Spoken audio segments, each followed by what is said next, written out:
સંસારી જીવના ભાવ મરણો તારવા કરુણા કરી સરિતા વહાવી સુદાતણી પ્રભુ વીરતે સંજીવની શોષાતી દેખી સરિતને કરુણાભિના હૃદયે કરી મુનિકુંદ સંજીવની સમય પ્રાભત તણે ભાજન ભરી કુંદ કુંદ રચ્યું શાસ્ત્ર સાથિયા અમૃતે પુર્યા ગ્રંથાધિરાજ તારામાં ભાવો બ્રહ્માંડના ભર્યા અહો વાણી તારી પ્રશમ રસભા વે નિતરતી મુમુક્ષુને પાતી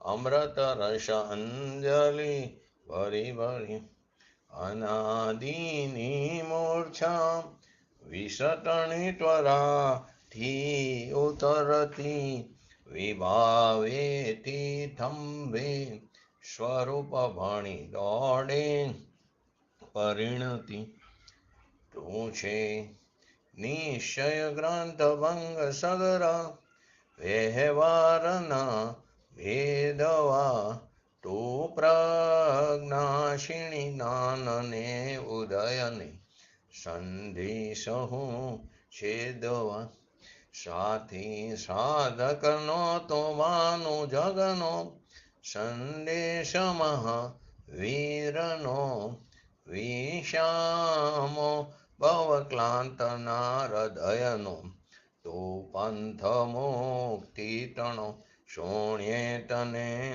રસ નિબંધ શિથિલ થાય જાણે તને હૃદય જ્ઞાની તણા જણાય તું રૂચતા જગતની રુચિ આરસે સૌ તું રીઝતા સકલ જ્ઞાયક દેવરીજે બનાવું પત્ર કુંદનના રત્નોના અક્ષરો લખી તથાપી કુંદ સૂત્રોના અંકાએ મૂલ્યના કદી તથાપી કાનવાણીના અંકાએ મૂલ્યના કદી નમો રિંગટણં નમો સિદ્ધણં નમો અયરણં નમો વજણં નમો લોય શવશાવણં ચટ્ટારી મંગલમ અર્હંતા મંગલમ સિદ્ધા મંગલમ શાહો મંગલમ કેવલી પંતો ધમો મંગલમ ચટ્ટારી લુગટમાં અર્હંતા લુગટમાં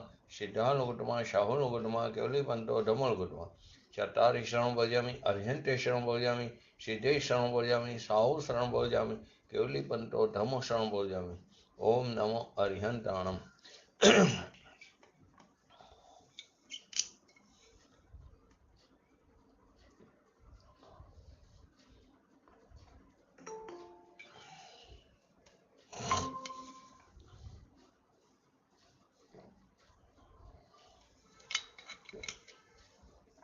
શ્રી સમયસા ગ્રંથાધિરાજ 207 નંબરની ગાથા પૂજ્ય ગુરુદેવશ્રીના પ્રવચનના આધારે આપણે સમજી તો જ્ઞાની પરને કેમ ગ્રહતો નથી એના ઉત્તર રૂપે આ 207 નંબરની ગાથા છે.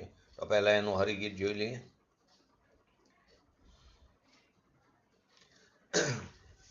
પરદ્રવ્ય આ મુજ દ્રવ્ય એવું કોણ જ્ઞાની કહે અરે નિજ આત્મને નિજનો પરિગ્રહ જાણતો જે નિશ્ચય. એટલે એમ કહેવા માંગે છે આ ગાથાની અંદર આચાર્ય દેવ પોતાના આત્માને જ નિયમથી પોતાનો પરિગ્રહ જાણતો થકો. પરિ એટલે સમસ્ત પ્રકારે ગ્રહણ કરવું. એ જાણતા અહીં પરિગ્રહ એટલે ઓલા પરિગ્રહની વાત નથી. એ જાણતો થકો. કયો જ્ઞાની એમ કે આ પદ્રવ્ય મારું દ્રવ્ય છે. જે જેનો સ્વભાવ છે તે તેનો સ્વ છે. સ્વભાવ સ્વ અને ભાવ જે જેનો સ્વભાવ છે તે તેનો સ્વ છે અને તેનો એટલે કે તે સ્વભાવનો તે સ્વામી છે.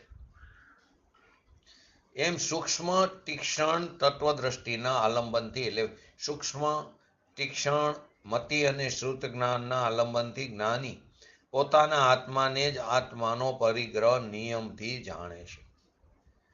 તેથી જે પદ્રવ્ય છે પોતાના આત્મા સિવાયના, એ મારું સ્વ નથી અને હું એનો સ્વામી નથી એમ જાણતો ટકો તે પદ્રવ્યને પરિગ્રહતો નથી. દ્રષ્ટાંત આપ્યું છે લોકનું.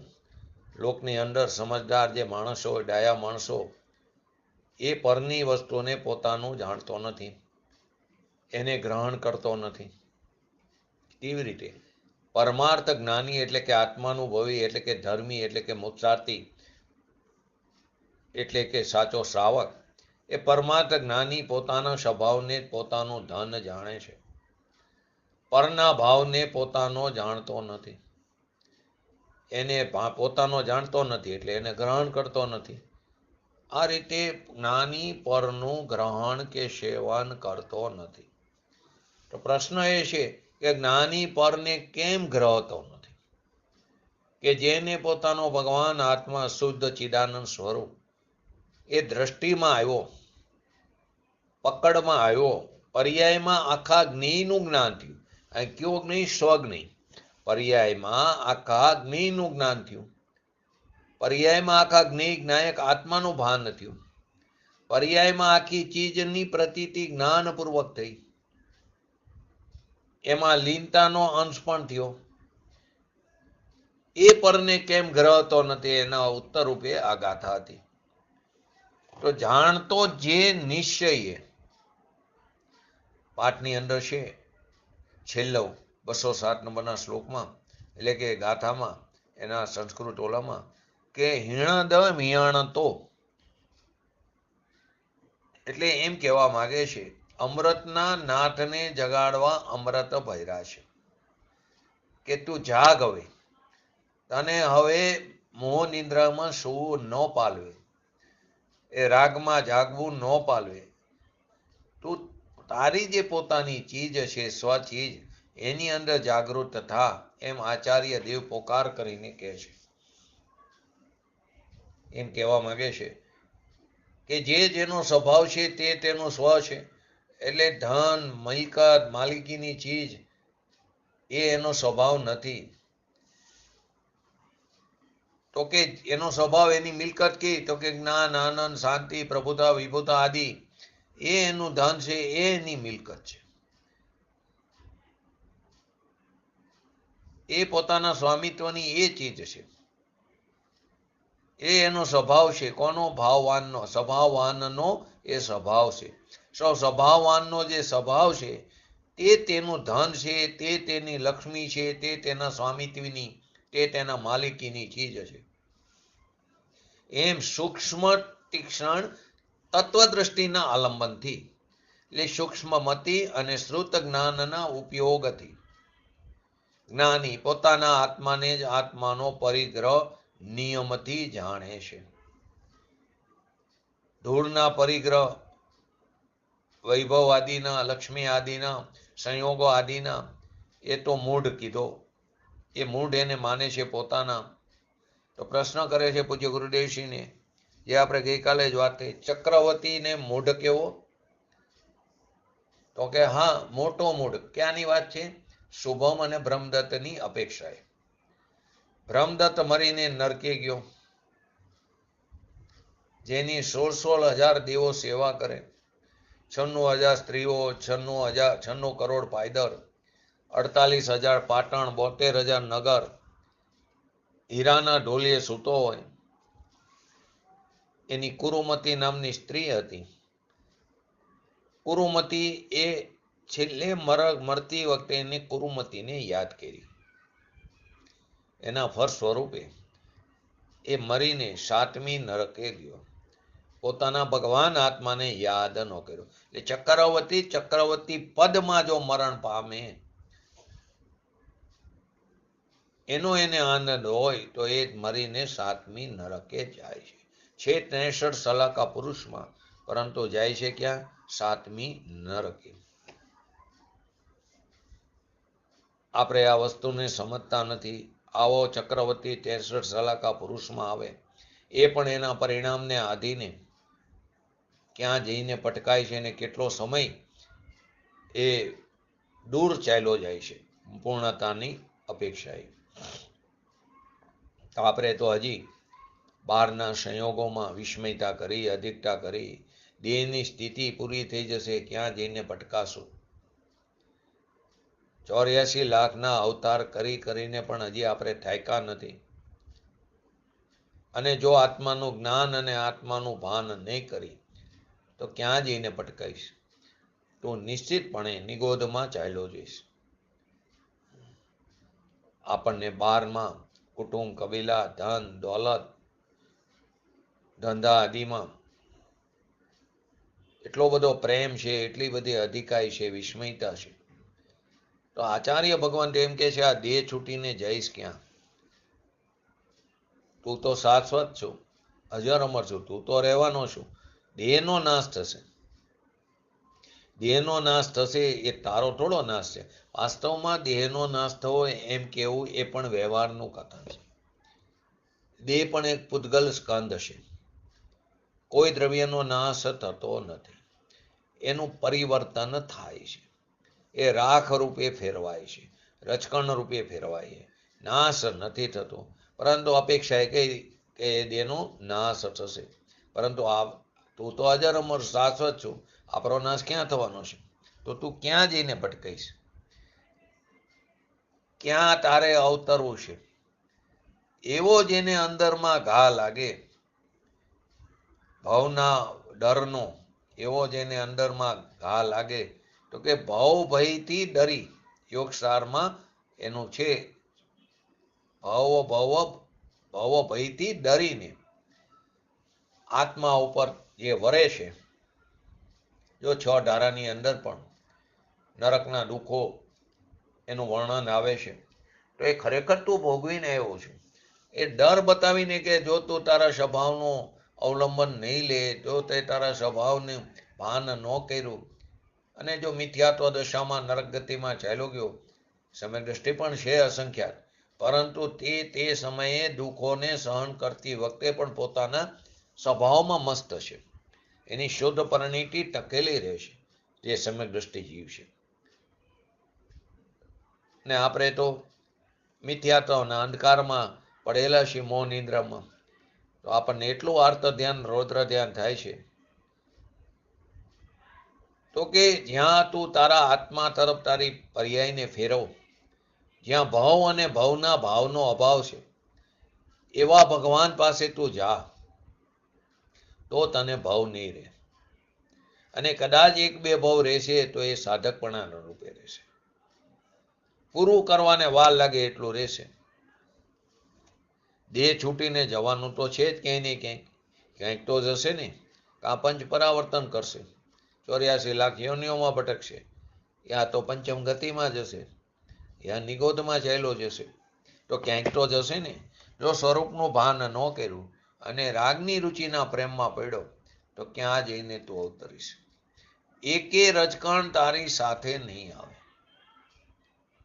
જેના માટે તે મમતા કરી, આ મારો દીકરો, આ મારી સ્ત્રી, શું કરી, અત્યારે છોકરાઓ નાના છે, એટલું બધું ભેગું કરી એને બધે ઠેકાણે પાડી દઈ. સારા ઘરની છોકરી આવે, બધું ઠેકાણે પાડી દે, એના છોકરાઓને મોટા કરી, એ લોકો કામ કરે, એમાં ને એમાં તારો અવતાર ચાલ્યો જાય છે. કે જેના માટે મમતા કરી છે, આ મારા દીકરા, આ મારી દીકરી, આ મારી સ્ત્રી, તો એ મમતાના મોહમાં તું ક્યાં જઈને પટકાઈશ? તારે શેમાં અવતરવું છે?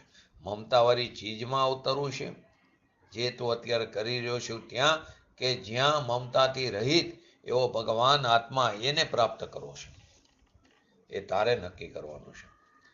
જેને સ્વ સ્વભાવ છે, તે જેનું ધન છે, એ એની મિલકત છે, એ સ્વામિત્વની ચીજ છે, ધણીપતાની ચીજ છે, એવા સૂક્ષ્મ તીક્ષ્ણ દ્રષ્ટિ, તત્વદ્રષ્ટિના આલંબનથી જ્ઞાની પોતાના આત્માને જ આત્માનો પરિગ્રહ, પરને નહીં, પોતાના આત્માને જ આત્માનો પરિગ્રહ જાણે છે, નિશ્ચયથી, નિયમથી. આ મારી ચીજ છે. આ સિવાયની જે કંઈ વસ્તુ છે તે મારી ચીજ નથી, તે પરભાવ છે, પર દ્રવ્ય છે, પર ચીજ છે. એ મારા સ્વચતુષ્યથી ભિન્ન છે. માટે મારી ચીજ તો આ સ્વ જે છે પોતાનો ભગવાન આત્મા, એ જ મારો પરિગ્રહ છે. પૂર્ણાનંદનો નાથ, આનંદનો સંગ્રહાલય, એ જ મારો પરિગ્રહ છે, એ જ મારો સ્વભાવ છે, એ જ મારા સ્વામિત્વની ચીજ છે, એ જ મારું ધન છે, એ જ મારી મિલકત છે. અબજો રૂપિયા આવે, લોકોને જોઈએ છે આપણે લૌકિકમાં, રોડપતિ થઈ જાય, કરોડપતિ હોય, આવે ને ચાલ્યા જાય, ખબરે નહીં પડે. ગમે એટલા તું ટકાવવાના પ્રયત્ન કરીશ તોય ચાલ્યા જશે. તું મરીને ક્યાં જઈશ? ને મમતા એટલી બધી કરી હોય, મમતામાં મરે એ ઢોરમાં અવતરે. કેમ કે વાણિયાસી માંસ મદિરાનું સેવન ન કરતા હોય.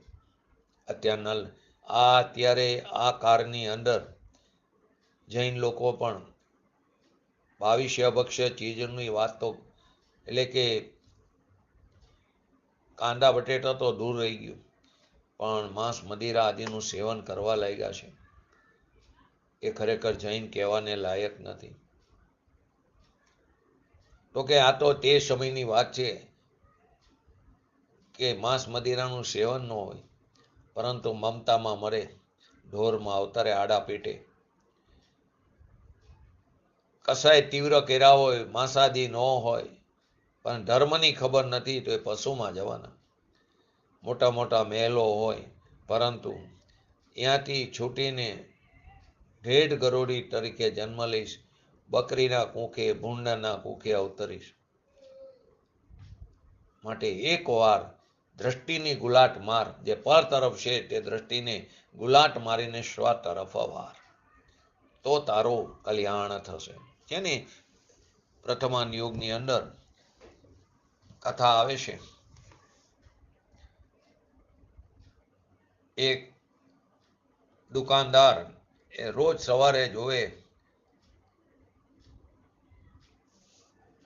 એક બકરો એની દુકાનની આગળ સામે આવીને ઊભો રહે. ગમે એટલું કરે તો જાય નહીં, પાણી નાખે તો ન જાય, અહીંયા જ આવીને ઊભો રહે. કોણ હતો? એનો પિતા હતો. એ મરીને, કેમ કે મમતા હતી દુકાનમાં. એ સમયે એને આયુનો બંધ પડી ગયો, અહીંયા જઈને પટકાયો. માટે પરિણામોમાં સતત સાવચેતી રાખવી. એમાં સાવધાની રાખવી. આપણે ક્યાં રાખી? પરમાં સાવધાની રાખી. માટે જે જેનો સ્વભાવ છે તે તેનો ધન અને મિલકત માલિકીની ચીજ છે. એવી ચીજને જેણે તીક્ષ્ણ દ્રષ્ટિથી આલંબન લીધું, એ આત્માને જ આત્માનો પરિગ્રહ નિયમથી જાણે છે. એનો અર્થ શું થયો? બધી બાજુથી સંકેલી લીધો, ઉઠાવી લીધો બધેથી. પર્યાયના અંશથી પણ ઉઠાવ્યો, પર્યાયની સન્મુખતા છોડી, વિકલ્પથી ઉઠાયો, નિમિત્તથી ઉઠાયો, રાગ દ્વેષાદી વિકારી ભાવ આદિથી ઉઠાયો. માટે કીધું નિયમથી, નિશ્ચયથી આત્માનો પરિગ્રહ જાણે છે. મારો પ્રભુ એ મારો પરિગ્રહ છે. અનંત ગુણનો નાથ, ગુણી, એ મારો પરિગ્રહ છે. પરી એટલે સમસ્ત પ્રકારે પૈકડું, ગ્રહ એટલે ગ્રહણ કર્યું. તો સમસ્ત પ્રકારે મારો જે શુદ્ધ સ્વભાવ છે એ મારો એમ પકડી લીધું. સમ્યક દર્શનની અંદર લોકોને ક્રિયાકાંડની પ્રવૃત્તિ આડે આ સત સ્વરૂપ શું છે, વસ્તુ સ્વરૂપ શું છે, એ વિચારવાનો વખત નથી મળતો. હવે વિચારવાનો વખત નથી, નિર્ણય કરવાનો વખત નથી, તો પ્રતીતિ ક્યારે થશે? પ્રતીતિ ક્યારે થશે, ક્યારે ઠરશે? એમને એમ પ્રતીતિ વગર બહારના ક્રિયાકાંડ કરે અથવા તો મુનિપણું ધારણ કરી લે, એ બધા મિથ્યા દ્રષ્ટિ દ્રવ્યલિંગી મુનિરાજ છે. તો અહીં કહે છે કે જે સ્વભાવ, પોતાનો ભાવ, આનંદ, જ્ઞાન, શાંતિ, સ્વચ્છતા, એવો ભાવવાન, સ્વભાવવાન, એ એનું ધન છે, એ એની માલિકી છે. એ ધર્મીએ પોતાના આત્માની સમસ્ત પ્રકારે પકડ કરી લીધી. સમસ્ત પ્રકારે પોતાના આત્માને પકડી લીધો, ગ્રહણ કરી લીધો. એ માલિકી ચીજ અને પરિગ્રહ બનાવ્યો. દુનિયાની હોંશો ઉડી જાય એવું છે. ને આપણને શેના હરખ છે? બહારના, પરના. પરમાં આપણને હરખ આવે છે, હરખના હાડકા આવે, તો ખરેખર એ પાપના હાડકા છે. અંતરમાં અનંત આનંદનો જે નાથ છે એને સૂક્ષ્મ દ્રષ્ટિથી પકડ. કેવી સૂક્ષ્મ દ્રષ્ટિથી? સોનાની બુટ્ટી પડી હોય રોડ ઉપર તો એને પકડવા માટે સોનીની સાણસી જોઈએ. એના માટે સાપ પકડવાનો સાણસો ન ચાલે. એમાં સૂક્ષ્મ દ્રવ્ય છે, તો સૂક્ષ્મ દ્રવ્યને પકડવા માટે ઉપયોગને પણ સૂક્ષ્મ કરવો પડશે. તો સૂક્ષ્મ દ્રષ્ટિથી પકડ, એ તારો પરિગ્રહ છે. આવી સૂક્ષ્મ તીક્ષ્ણ તત્વ દ્રષ્ટિથી આત્માનો પરિગ્રહ નિયમથી જાણે છે. એથી એ પોતાના ભગવાન આત્મા સિવાય આ મારું સ્વ નથી, રાગ દ્વેષ આદિ ભેદ આદિ એ મારું સ્વ નથી, હું તેનો સ્વામી નથી. એટલે કે મારા સિવાય જે ચીજ છે, રાગ દ્વેષ આદિ પર આદિ, એ મારું સ્વ નહીં, મારું ધન નહીં, મારી ચીજ નહીં. દયા દાનનો વિકલ્પ એ પણ મારી ચીજ નહીં, હું તેનો સ્વામી નથી. એમ જાણતો ટકો પરદ્રવ્યને પરિગ્રહતો નથી, સ્વદ્રવ્યનો પરિગ્રહ કરે છે. એને નિજરા થાય છે, તેને અશુદ્ધતા ટરે છે અને શુદ્ધતા વૃદ્ધિની પ્રાપ્તિ થાય છે. દ્રષ્ટાંત આપ્યું આપણે કે લોકની અંદર સમજદાર ડાયો માણસ પરની વસ્તુને પોતાની જાણતો નથી. પરની વસ્તુને પોતાની જાણતો નથી, તેથી તેને ગ્રહણ કરતો નથી. તેવી જ રીતે પરમાર્થ જ્ઞાની ધર્મી અનુભવી સાધક જીવ, મોક્ષાર્થી જીવ, જેને ધર્મનું જ્ઞાન છે, આત્મજ્ઞાની છે, એ આત્મા પુણ્ય પાપના રાગથી ભીન છે, એવું જેને અંતર્જ્ઞાન થયું છે, એ પરમાર્થ જ્ઞાની, શાસ્ત્રના જ્ઞાનની વાત નથી. જે પરમાર્થ જ્ઞાની છે, કે પોતાના ભગવાનના આત્માના અવલંબને જે જ્ઞાન થયું, તે પોતાના સ્વભાવને જ પોતાનું ધન જાણે છે. સાચા જ્ઞાની, સાચા ધર્મી નિજ આનંદ અને જ્ઞાન આદિ પોતાની તીજ છે, એને પોતાનું ધન જે માને છે, પરના ભાવને પોતાનો જાણતો નથી. પુણ્ય પાપના ભાવ તો વિકારી અજીવ પરભાવ છે, અને તેના ફળરૂપ જે સંયોગ આદિ મળે છે, એ પણ પરભાવ તદ્દન ભીન છે, પોતાના જાણતો નથી, તેને ગ્રહણ કરતો નથી. ધર્મી તો શુભભાવને પણ પોતાના માનીને ગ્રહણ કરતો નથી, એ ભાવ મારો નહીં. જેને પુણ્ય ભાવને તો પ્રભુએ અજીવ કીધો, જીવ અજીવ અધિકારમાં, જીવ અધિકારની અંદર એને અજીવ કીધો. જેને પોતાના ભગવાન આત્માનું ભાન થયું છે, પુણ્ય એવા અજીવને કેમ ગ્રહણ કરે? એ અજીવ મારા છે, એ પુણ્ય મારા છે, એમ કેવી રીતે ગ્રહણ કરે? અન્ય દિગંબર મતની અંદર કહે છે કે પુણ્ય ધર્મ છે. અહીં તો પુણ્યને અધર્મ ક્યાં કીધો? પુણ્યને કુશીલ કીધો, પુણ્યને અજીવ કીધો, અન્ય ભાવ કીધો. પુણ્યને માટે તે ધર્મ શબ્દ વાપરો છે, ત્યાં એ વ્યવહાર ધર્મની ઉપમા આપી છે. એનું કારણ છે, અપેક્ષા છે. પોતાના નિશ્ચય સ્વભાવનો જેને અનુભવ થયો, સમ્યક દર્શન, સમ્યક જ્ઞાન, સમ્યક ચારિત્રના જેને પરિણામ થયા, તેમાં જે શુભ ભાવ છે, એને રસ્તામાં આવતો સહચર જે શુભ ભાવ છે, તેને ધર્મનો, વ્યવહાર ધર્મનો આરોપ કર્યો. પુણ્યને ધર્મ કીધો, પણ આ અપેક્ષા વ્યવહાર ધર્મની ઉપમા આપી. અપેક્ષા સમજવી પડે. પોતાના નિશ્ચય સ્વભાવનો જેને અનુભવ થયો, જેને સમ્યક દર્શન, સમ્યક જ્ઞાન, સમ્યક ચારિત્રના જેને પરિણામ થયા, એમાં એને રસ્તામાં આવતો સહચર શુભભાવ જે છે, તેના ઉપર વ્યવહાર ધર્મનો આરોપ કર્યો. એ ધર્મ છે તો નહીં, પણ એને વ્યવહાર કહેવામાં આવ્યો. પોતાનો ભગવાન આત્મા જે આનંદ કંદ સ્વરૂપ, એને જેણે પોતાનો જાણ્યો, એને પોતાના સ્વભાવ સિવાય દયા દાન વ્રત તપ ભક્તિ આદિના જે પરિણામ આવે છે, પણ તેને પોતાના નથી માનતો. આવે એને પણ પરિણામ ભૂમિકા અનુસાર ન આવે એવું નહીં. કોઈ ગુરુદેવશ્રીને પણ ભક્તિના પરિણામો આવતા. દયા, દાન, વ્રત આદિના પરિણામ આવે. મહાવ્રતનું પાલન કરે છે ને ભાવલિંગી મુનિરાજ. શ્રાવક અણુવ્રતનું પાલન કરે, 11 પડીમાં ધારણ કરે, 5મા ગુણસ્થાને. પણ એને પોતાના નથી માનતો, એ તો પરના છે. એવી રીતે લૌકિકમાં ડાયો પુરુષ કોઈ પરની ચીજને પોતાની માનતો નથી. તો આ લોકોતરની વાત છે. એવો જે ભગવાન આત્મા જ્ઞાન સ્વરૂપ એનું જેને અંતરમાં ભાન થયું, એ જ્ઞાની પોતાનો સ્વભાવ જે નિજ ધન છે, એ રાગાદી પોતાનું જે સાધન છે, રાગાદી પોતાનું સ્વધન છે, એવું એ માનતો નથી. કોણ? જ્ઞાનીજી. ને આપણે એ રાગ દ્વેષ આદિમાં અહમપણું સ્થાપિત કરી છે. એ રાગાદીને પોતાનું સ્વધન નહીં, એ તો પારકી ચીજ છે એવું માને છે. આ વસ્તુ દિગંબર ધર્મ સિવાય ક્યાંય નહીં મળે. દિગંબર કોઈ વાળો નથી, સંપ્રદાય નથી. જેવું વસ્તુ સ્વરૂપ છે તેવું વસ્તુ સ્વરૂપને નિરૂપણ કરનારો પંથ છે. પરંતુ દિગંબરમાં જન્મ લઈ લીધો કે એને જન્મધારી જૈન થઈ ગયા, એનાથી કોઈ અર્થ નહીં થાય. અર્થ નહીં એનો નીકળે. એના માટે નામધારી જૈન થવું જરૂરી છે. અને નામધારી થયા એ ભાવધારી થશે જ એવું નથી. તો ભાવધારી જૈન થવું પડશે. ભાવધારી જૈન થશે એ જિનેન્દ્ર થશે. અને ભાવધારી થઈને જૈન થવા માટે નામધારી જૈન હોવું જરૂરી છે. બહારના આ બધા વ્રતો આદિ એ હોવા જોઈએ, પરંતુ એનાથી ન થતું થાય એ તો પોતાના ભગવાન આત્માના આશ્રય. અને અન્ય મતમાં, જૈન મતમાં, દિગંબરમાં પણ અનેક મતમાં વ્યવહાર કરો, એ કરતા કરતા થશે. વ્યવહાર કરતા કરતા નિશ્ચયની પ્રાપ્તિ થશે. પાંચમો કાર છે, પંચમ કાર છે. અત્યારે મોક્ષની પ્રાપ્તિ અહીંથી નથી થતી ભરક્ષ ઐરાવત માટે.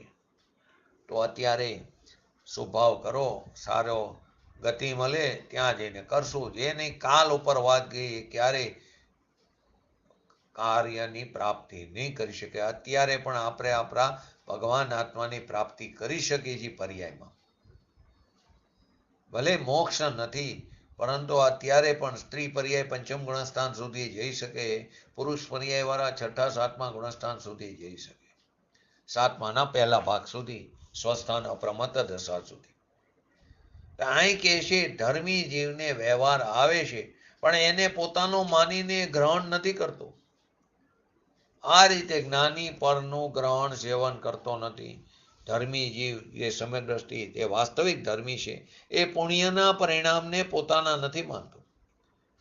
ને પોતાના નથી માનતો એટલે ગ્રહણ નથી કરતો. ભીન કરીને તેનો તે માત્ર ને માત્ર જાણનાર એટલે કે જ્ઞાતા રહે છે.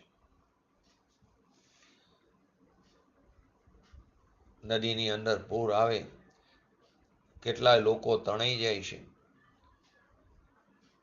અહીં અત્યારે આપણને રાગનો વેગ આવ્યો છે સંસાર દશામાં. એ રાગના વેગનું પાણીનું પૂર આવ્યું, પણ એ આત્માનું નહીં.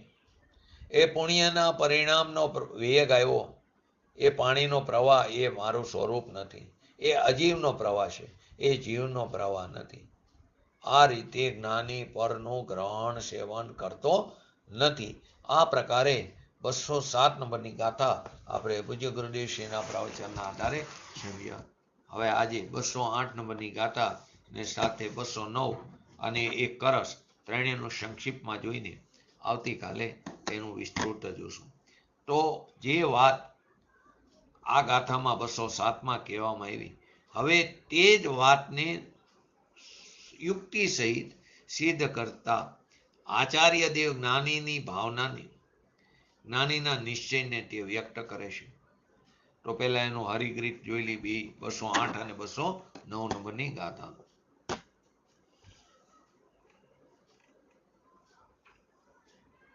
પરિગ્રહ કદી મારો બને તો હું અજીવ બનું ખરે, હું તો ખરે જ્ઞાતા જ તેથી નહીં પરિગ્રહ મુજ બને. ભેદ છે દાવવા ભેદાયકો, લઈ જાય નષ્ટ બનો ભલે, વાહન્ય કોરિત જાવ પણ પરિગ્રહ નથી નથી મારો ખરે. 208 નંબરની ગાથામાં એમ કહેવા માંગે છે, જો પદ્રવ્ય રૂપ પરિગ્રહ મારો હોય તો હું અજીવપણાને પામું, કારણ કે હું તો જ્ઞાતા છું, તેથી પદ્રવ્ય રૂપ પરિગ્રહ મારો નથી. જો પદ્રવ્ય રૂપ પરિગ્રહ મારો હોય તો હું અજીવપણાને પામું. પછી બીજી લીટીમાં કે હું તો ખરે જ્ઞાતા જ, તેથી નહીં પરિગ્રહ મુજ બની, કારણ કે હું તો જ્ઞાતા છું, તેથી પદ્રવ્ય રૂપ પરિગ્રહ મારો નથી. 209 નંબરની ગાથામાં કહે છે, આ પદ્રવ્ય રૂપ પરિગ્રહ છેદાઈ જાઓ, ભેદાઈ જાઓ, અથવા કોઈ એને લઈ જાઓ, નષ્ટ થઈ જાઓ, પ્રલયને પ્રાપ્ત થાવ, વધારે તો શું કહેવું, ગમે ત્યાં ચાલ્યા જાઓ, એથી મને શું, કારણ કે આ પરિગ્રહ વાસ્તવમાં મારો છે જ નહીં. એવું ને હરિગીતમાં, છેદાવ વા ભેદાવ કોઈ લઈ જાઓ, નષ્ટ બનો ભલે, વા અન્ય કો રીત જાઓ, પણ પરિગ્રહ નથી મારો ખરે. આ ગાથાના ભાવને આત્મખ્યાતિની અંદર એ રીતે વ્યક્ત કર્યો કે હવે જો હું અજીવ પદ્રવ્ય રૂપ પરિગ્રહને હું મારો માનું તો હું અવશ્ય જ મારું સે સ્વ થાય. જો એને હું મારો માનું તો એ મારું સ્વ થઈ ગયું, હું એનો સ્વામી થઈ જઈશ. ને અજીવનો સ્વામી જે થાય એ વાસ્તવમાં અજીવ જ હોય.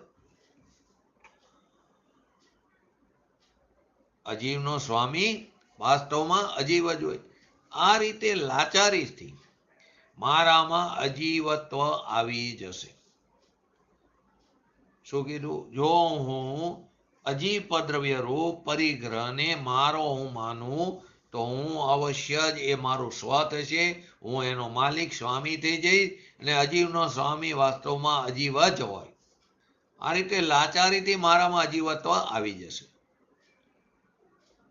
પણ મારું સ્વ તો એક નાયક ભાવ જ છે, અને હું એનો સ્વામી છું, તેથી મને અજીવત્વ ન હોઈ શકે. હું તો જ્ઞાતા જ રહીશ અને પદ્રવ્યનો પરિગ્રહ નહીં કરું. પદ્રવ્ય છેદાઓ અથવા ભેદાઓ, અથવા કોઈ તેને લઈ જાઓ, અથવા પ્રલયને પ્રાપ્ત થઈ જાઓ, અથવા ગમે તે થાવ, પણ હું પદ્રવ્યને ગ્રહણ નહીં કરું, કારણ કે એ પદ્રવ્ય મારું સ્વ નથી, હું તેનો માલિક નથી, હું એનો સ્વામી નથી. પદ્રવ્ય જ પદ્રવ્યનું સ્વ છે. જે પદ્રવ્ય છે એ જ પદ્રવ્યનું સ્વ છે, અને એ પદ્રવ્ય જ પદ્રવ્યનો સ્વામી એટલે કે માલિક છે. અને હું જ મારું સ્વ છું, અને હું જ મારો સ્વામી છું, હું જ મારો માલિક છું, એમ હું જાણું છું. આચાર્ય જયસેનજીની તાત્પર્ય વૃત્તિ ટીકામાં બે વાત ધ્યાન દોરવા જેવી આવી. એક તો અહીંયા મિથ્યાત્વ અને રાગદ્વેષાદી ભાવોને પદ્રવ્ય રૂપ જડ પરિગ્રહ કયા છે. અહીંયા મિથ્યાત્વ અને રાગદ્વેષાદી ભાવોને જ પદ્રવ્ય રૂપ જડ પરિગ્રહ કયા છે. એના ગ્રહણથી જડોત્વ થવાનું બતાવ્યું છે. બીજું, અહીં છેદાઈ જવાનો અર્થ બે ટુકડા થઈ જવા, અને ભેદાઈ જવાનો અર્થ છેદ થઈ જવો એમ કરવામાં આવ્યો છે.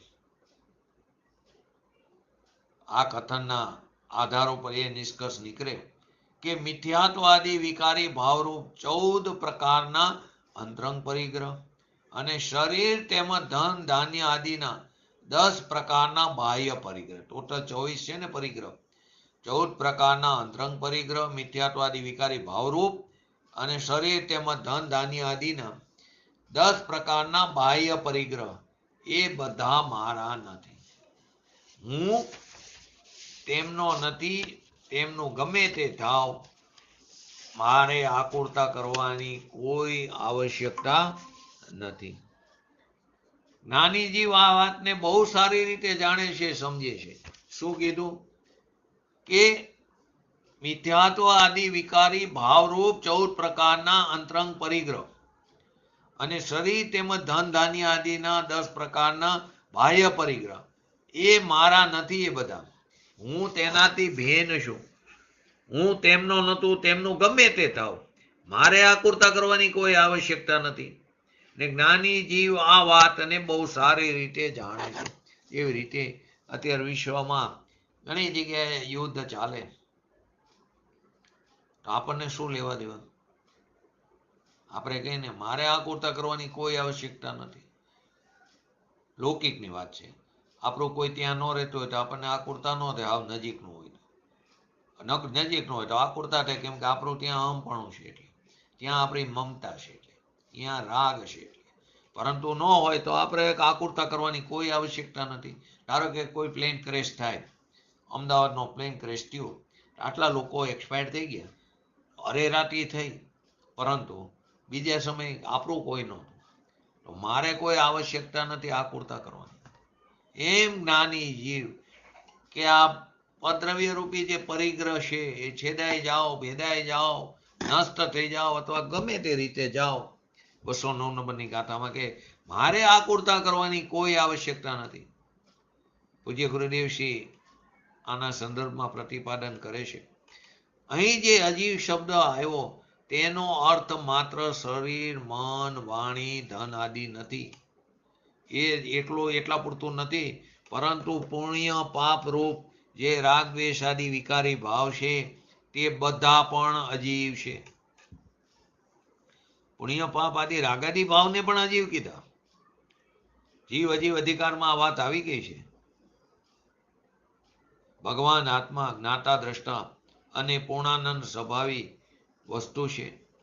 એ વસ્તુ હું સ્વયં છું, અને અંદર જે અનંત ગુણ છે અંદર, એ પણ હું જ છું.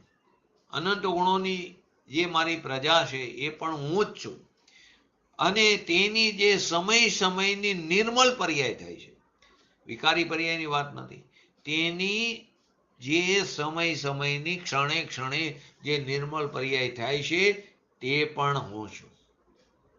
કાલ આપણે છેલ્લે કીધું ને, સ્વસ્વામી સંબંધ શક્તિ. તો ભગવાન આત્મા જ્ઞાતા દ્રષ્ટા પૂર્ણાનંદ સ્વભાવી આનંદ સ્વરૂપી વસ્તુ છે ને તે જ હું સ્વયં છું. એટલે કે દ્રવ્યની અપેક્ષાએ એની અંદર રહેલા અનંત ગુણો છે તે પણ હું જ છું. અને તેની જે સમયની નિર્મળ પર્યાય થાય છે સ્વભાવના લક્ષે, તે પણ હું જ છું. આ રીતે દ્રવ્ય, ગુણ અને તેની શુદ્ધ પર્યાયો એ મારું સ્વ, અને હું તેનો સ્વામી, અને હું તેનો માલિક.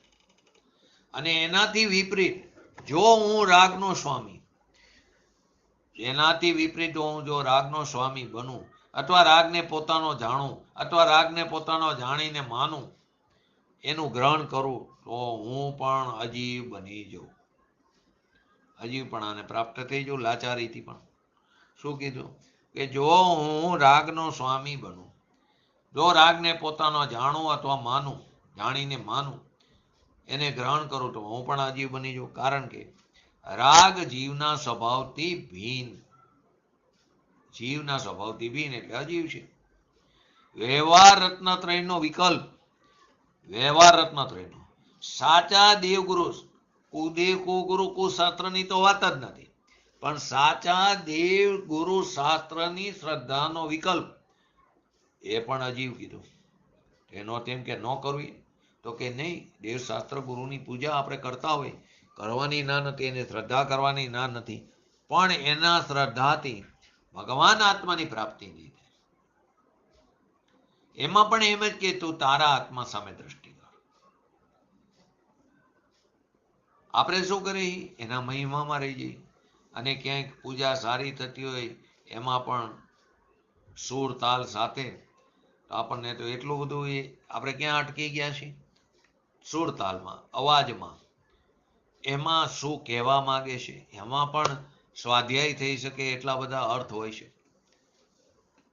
યુગલજીનું, દેવશાસ્ત્ર ગુરુનું રવિ કિરણ વારંવાર કહું છું, એ પૂજાની અંદર જયમાલામાં પહેલી લીટી, તમે એમાં જ પંચ પરાવર્તનની વાત આવી જાય છે. પરંતુ આપણે એના ઉપર ધ્યાન જ નથી જતું. એટલા બધા યંત્રો આપણે કાર્ય કરતા હોય, જ્યારે એ પતે તો અર્ગમ નિર્વપામિતિ સ્વા, એટલે એક હાથમાંથી થાળીમાંથી એક હાથે બીજે બાજુ નિક્ષેપ કરી દે દ્રવ્યનો. જ્યારે જલ આવે ત્યારે જલ, ચંદન આવે ત્યારે ચંદન, જે રીતનું જે દ્રવ્ય આવે યંત્રવત હાલે બધું. પરંતુ કેમ કે શેની અંદર મંત્ર મુગ્ધ છે? એ સંગીતમાં અથવા કોઈ સારી પૂજા કરાવતો હોય, અથવા તો ભગવાનની પ્રતિમાજીને નિરખવામાં. પરંતુ ભગવાનની પ્રતિમાજીને નિરખવાની ના નથી. એ ભગવાનની પ્રતિમાજીને નિરખીને એમને જે રસ્તા ઉપર જઈને વિતરાગતા પ્રાપ્ત કરી છે, એવી વિતરાગતા મને પ્રાપ્ત થાવ એ માટે હું મારા પુરુષાર્થને પ્રબળ કરી સ્વસન્મુખ કરીને તે વિતરાગતાને હું પ્રાપ્ત કરું એવી ભાવના ભાવી. સોનગઢ જઈને શું કરી છે? સોનગઢ જઈને વારંવાર મારા નસીબમાં પણ એવું હોય કે અહીંયા આવાસની જવાબદારી આવે. જો પ્રસંગોમાં ઘણી વાર કરી, અમે તો જયંતિભાઈ અમારી સાથે ઘણી વાર હોય, તો અહીંયા આવનારા લોકો અથવા તો ફોન આવે, ખબર પડે કે આમની પાસે આવાસની જવાબદારી મહિના 2 મહિનાથી પહેલાથી ફોન આવે. કેટલા પ્રપંચો થાય, આપણને વિચાર કરે જ્યાં ધર્મ કરવા આવ્યા અહીંયા પ્રપંચો થાય કે અમે 5 જણ છીએ, અમે 6 જણ, એટલે 2 રૂમ લે. ખરેખર હોય 4 જણ, 2 ને 2 જણને અલગ અલગ રૂમ જોતી હોય. આવે ત્યારે કઈ બીજા, તો કે અહીંયા બેઠા સમિતિએ નંબર, ત્યારે ખબર પડે કે કોઈ આવવાનું નથી, કાં તો કે પછી કે રસ્તામાં છે, તો આપણે કે જ્યારે આવે ત્યારે લઈ જજો. 5 દિવસથી કોઈ આવે નહીં. એનાથી પણ આગળ મારે તો બીજી વાત કરવી, લોકો સગવડતાના એટલા બધા ટેવાયેલા છે, એટલે એની આગળ બીજું બધું ગૌણ થઈ જાય. જેને ગૌણ કરવાનું એને મુખ્ય બનાવી દે. કોઈ જણે અત્યાર સુધીમાં મેં ઘણી બધી આવાસની જવાબદારી નિભાવી, કોઈ એવું નથી પૂછ્યું કે 5 દિવસમાં પૂજ્ય ગુરુદેવશ્રીનો શાસ્ત્ર ઉપરનો સ્વાધ્યાય, ક્યાં શાસ્ત્ર ઉપરનો સ્વાધ્યાય, કઈ ગાથા, કેવી રીતનું, ક્યારેય કોઈનો ફોન નથી. કાં તો એ બધા નિમિત્ત જ્ઞાની, એમને ખ્યાલ આવી જતો હશે, એવું જ માનવાનું રહે. બાકી પૂછે બધું મંદિરથી નજીક છે ને. સોનગઢમાં ગમે ત્યાં અવતારો મળે, કોઈ 1-2 કિલોમીટરથી દૂર નથી મેક્સિમમ. બાકી તો 500 મીટરની અંદર છે બધું. 3-4 વ્યવસ્થા જે છે, ઊભું ટોયલેટ છે ને, એસી છે ને, બેડ છે ને, આટલી બધી સગવડતા કોના માટે? પરદ્રવ્ય માટે. તો પરદ્રવ્યનો પરિગ્રહ ક્યાં છૂટ્યો છે? જે ખરેખર ગ્રહણ જ નથી કર્યો, પણ તે દ્રષ્ટિમાં જે ગ્રહણ કર્યો એ દ્રષ્ટિમાંથી છોડવાની વાત છે. જ્યાં ધર્મની કરવા આવ્યા અહીંયા પણ આપણે શેમાં રહી છીએ? સગવડતામાં. ત્યારે મને ઓલા પંડિતજીની વાત યાદ, તું તારા આત્માની દરકાર કરજે, તારી દરકાર કરવાવાળા મળી જશે. આનું નામ સંસ્કાર કહેવાય. આપણે બધા, હું હોય કે તમે હોય, ગુજરાતીમાં મોટી તકલીફ છે. અને કદાચ પ્રસંગ ન હોય તો કે કેવો સરસ ફ્લેટ મળી ગયો, 90 દિવસની હાજરી વાળો, હવે તો ત્યાં જ. એટલે ક્યાં રહી છે? અહીંયા જઈને પણ એક ફ્લેટ લઈ લો. કેમ કે અહીંયા જઈને સંયોગો જ ભેગા કરવા.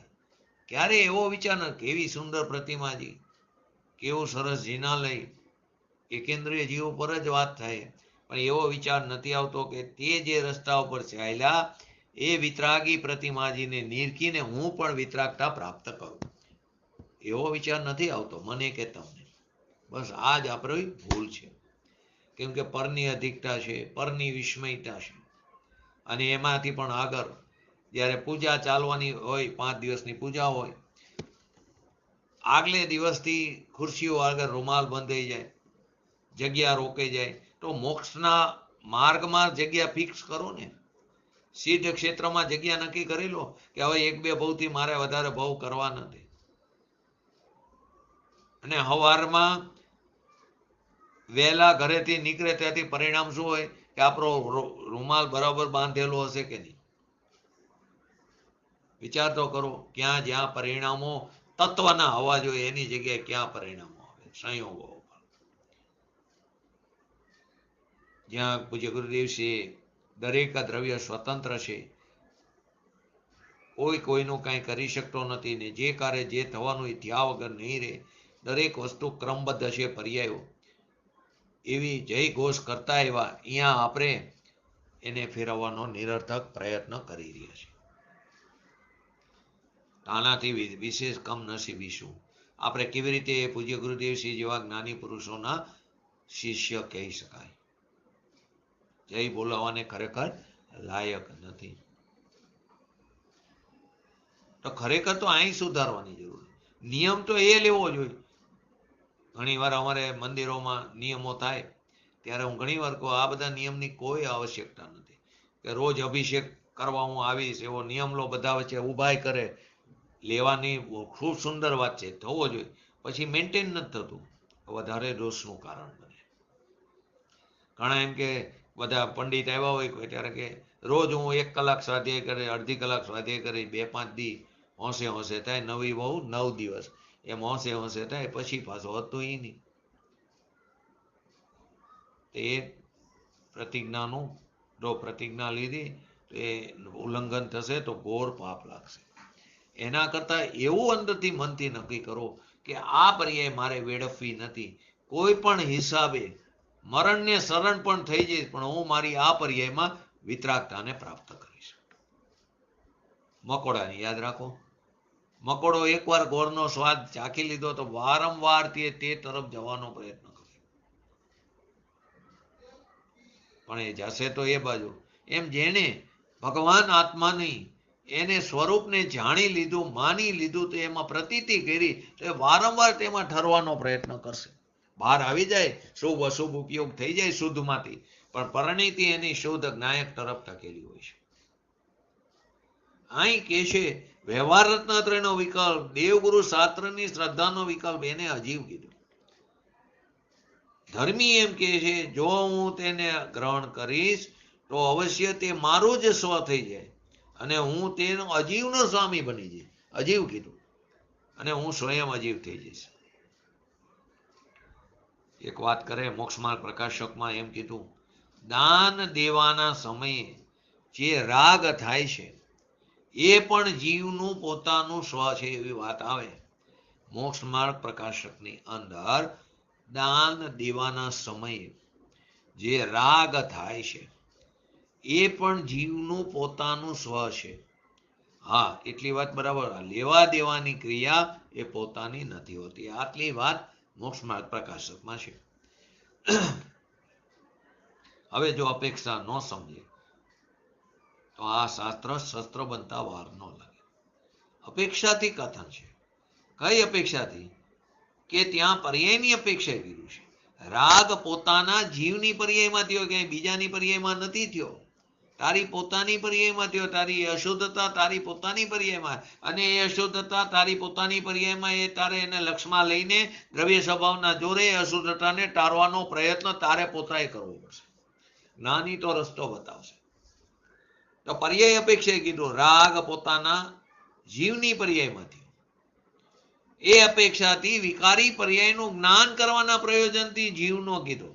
એક બાજુ રાગને પૂતગલ કીધો સમયસરમાં, એક બાજુ એમ કીધો જીવનો કીધો. વ્યવહાર નીતિ જીવનો કીધો. થાય છે આપણી પર્યાયમાં થતા વ્યવહાર નીતિ કીધો.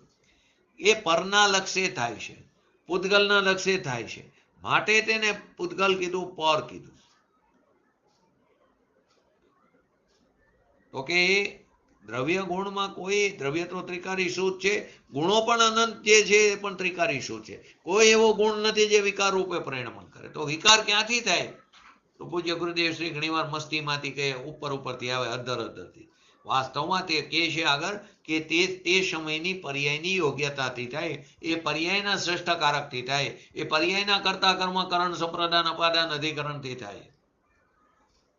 એ એની જન્મક્ષણ, એ એની હોનાર છે.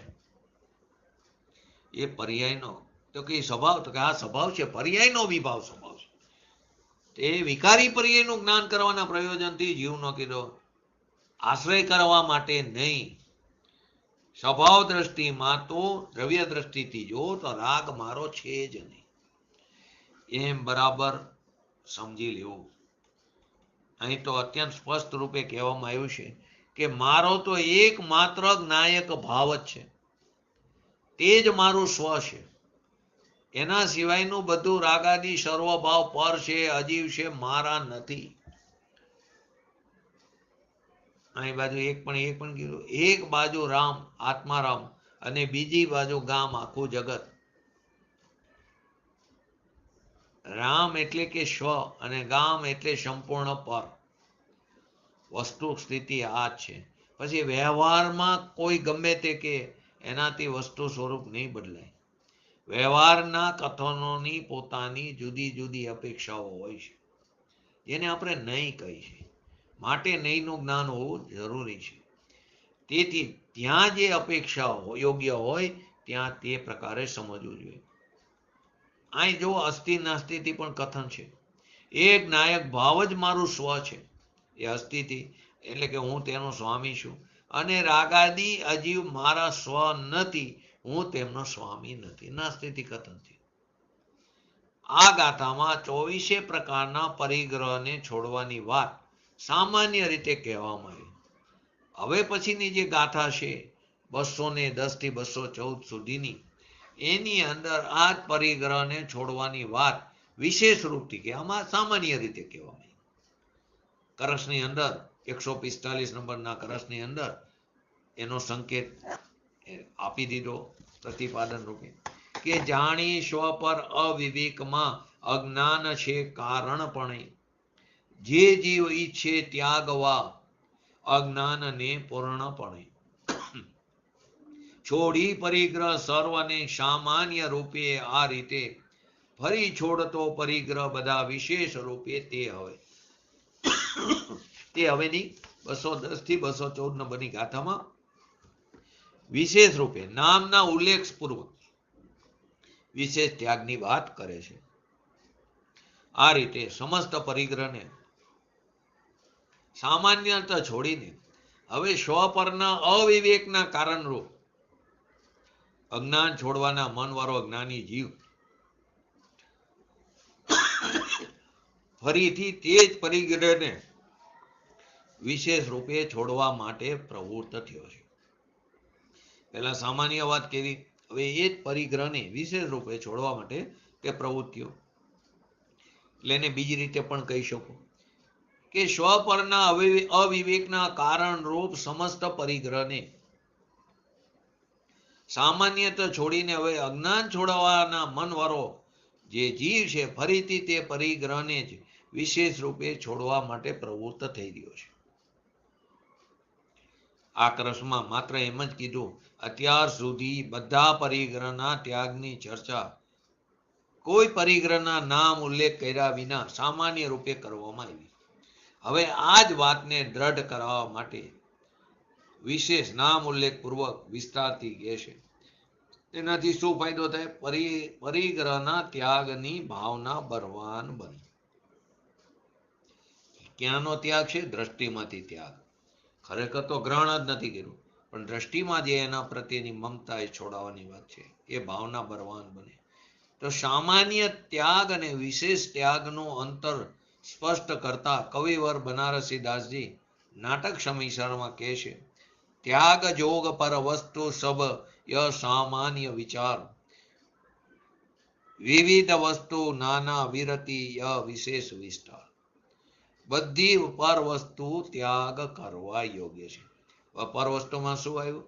પોતાના ભગવાન આત્મા સિવાય બાકી બધું, અનંત અર્યંતો, અનંત સિદ્ધો, અનંત આચાર્ય ભગવંતો, ભાવલિંગી મુનિરાજ, અનંત જ્ઞાની ધર્માત્માઓ, પૂજ્ય ગુરુદેવસિંહ જેવા, એ બધા ત્યાગ કરવા યોગ્ય, એમાં અટકવાની ના પાડી છે. આવું કોણ કે? એ જ જ્ઞાની પુરુષ, એ જ આચાર્ય ભગવાન, એ જ ભગવાનની દિવ્ય ધ્વનિમાં, એ જ સાચા દેવશાસ્ત્ર ગુરુમાં કથન છે. આ કથન સામાન્ય કથન છે. હવે અનેક પ્રકારની અનેક વસ્તુઓનો નામ ઉલ્લેખ પૂર્વક ત્યાગ કરવાની વાત એ વિસ્તારથી કરવી, એનું નામ વિશેષ કથન છે.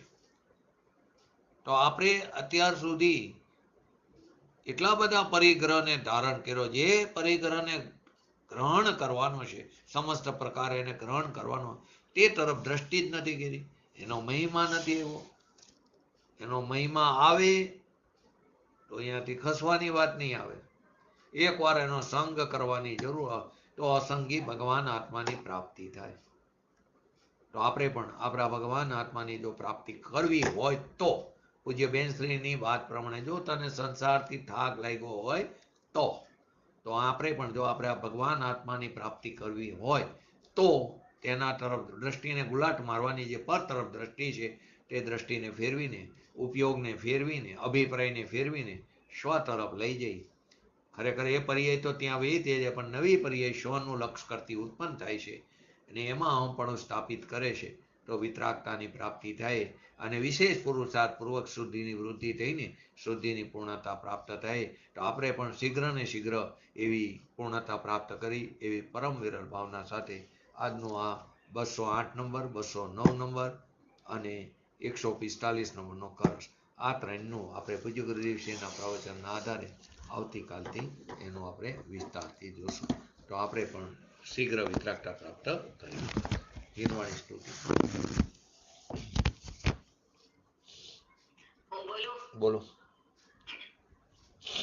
यह जिनवाणी की स्तुति अल्प बुद्धि परमान हम सेवक विनती करे ते माता मोहि ज्ञान हे जिनवाणी भारती तू ही जपो दिन रेन जो तेरी शरणाग्रहे सो पावे सुख चैन जा वाणी के ज्ञान ते सूझे लोकालोक सो वाणी मस्तक जड़ो सदा देत हूँ डूब. નમો રિંગટાણંગ નમો સિદ્ધાણંગ નમો હરણમ નમો વજણમ નમો લય સવસવણમ ચતારી મંગલમ અરિહંતા મંગલમ સિદ્ધા મંગલમ શાઓ મંગલમ કેવલી પંતો ધર્મ મંગલમ ચતારી લોકોટમાં અરિહંતા લોકોટમાં સિદ્ધા લોકોટમાં શાઓ લોકોટમાં કેવલી પંતો ધર્મ લોકોટમાં ચતારી શરણ ભોજામી અરિહંતે શરણ ભોજામી સિદ્ધે શરણ ભોજામી શાઓ શરણ ભોજામી કેવલી પંતો ધર્મ શરણ ભોજામી. બોલીએ શ્રી પંચ પરમેષ્ઠી ભગવંતોનો જય. બોલીએ શ્રી જીનવાણી માતનો જય. બોલીએ શ્રી પરમ પૂજ્ય પ્રમુખકારી શ્રી સદગુરુ દેવનો જય. બોલીએ શ્રી પ્રશમૂર્તિ ભગવતી માતનો જય. બોલીએ શ્રી સનાતન જૈન દિગંબર ધર્મનો જય. જય હો.